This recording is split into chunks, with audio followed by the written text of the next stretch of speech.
Welcome to the top of the Snowmass ski area on this gorgeous Bluebird day. I'm Kelly Vaughn, Director of Communications for the town of Snowmass Village, and today we are going to play the name game on Snowmass Mountain. We'll take you through some of the trails and areas that have some interesting names. Some have to do with history, some have to do with wildlife or the terrain, but we'll have a little fun. Here we are riding the Elk Camp lift, and this is named so because this whole area around us is actually a very popular spring calving area for elk, and a lot of locals will know this because some of the trails that connect to this area on the left, Tom Blake and Government Trail type areas, are closed for the spring to protect elk as they calve. And you'll notice as we get to the top, a lot of the areas are named for wildlife.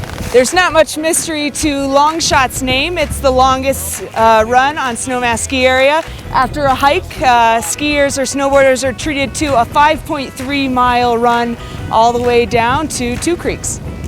Just over the ridge here, we have Bear Bottom, named because of common bear sightings in the area. We also have Gunner's View, named because of the avalanche platform, but also it was a popular hunting trail for hunters back in the day. Right behind us here, we have Sandy Park. This was named after Sandy Sabatini and Dick Parker, who had a hunting camp here.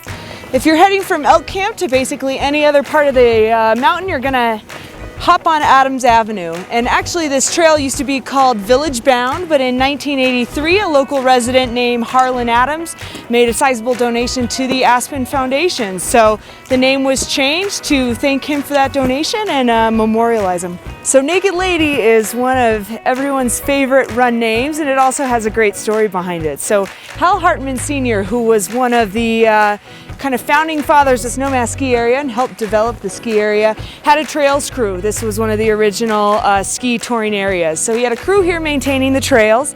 One of his crew members, who also happened to be the sheriff's son at the time, brought a Playboy magazine with him, and to get a good rise out of everyone, taped the centerfold picture to a tree off of this run. So what started as a fun joke sort of gave this run a name that stuck in perpetuity. We're heading up the Alpine Springs lift, and Alpine Springs was aptly named for the many springs found at the top of the area. Here we are at Alpine Springs, and this is a wonderful mid-mountain location out of the wind. A lot of people come over here for skiing when it's really windy out. Has some great blue runs. One of my favorites is Coffee Pot, named after, before there ever was a lift up here, it was a touring area, and there was a cabin over there, and legend has it there was a coffee pot that hung in the tree, hence the name. The wonderful thing about Coffee Pot is also you can come back to Alpine Springs lift, or you can descend into the village via Adams Avenue.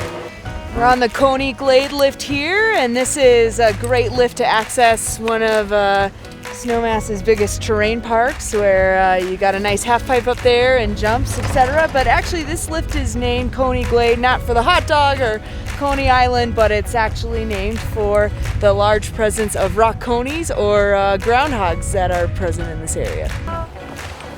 House Hollow is one of the several runs on the mountain named after sort of founders of Snowmass ski area and individuals who were critical in making the ski area what it is today.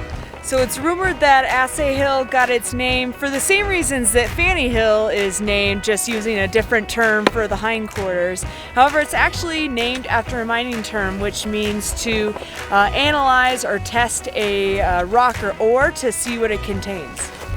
Behind me is an area of the mountain known as Fanny Hill. It's a great beginner's area which funnels down into the ski school and Base Village and connects the Village Mall and Base Village here. And it's actually appropriately named because of the large presence of beginners. You definitely see a lot of fannies hitting the mountain on a regular basis.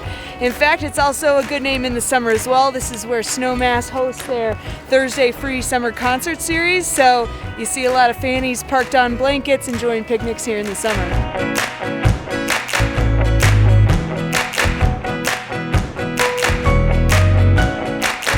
Thanks for joining us on our name game tour of the Snowmass ski area. Obviously this mountain is so big, second biggest ski area in Colorado, most vertical terrain that it's just too much to handle in one day, so we're going to come back and do the rest in the coming weeks. But as you saw, there's lots of history, lots of fun, and a little bit of something for everyone. So thanks for joining us.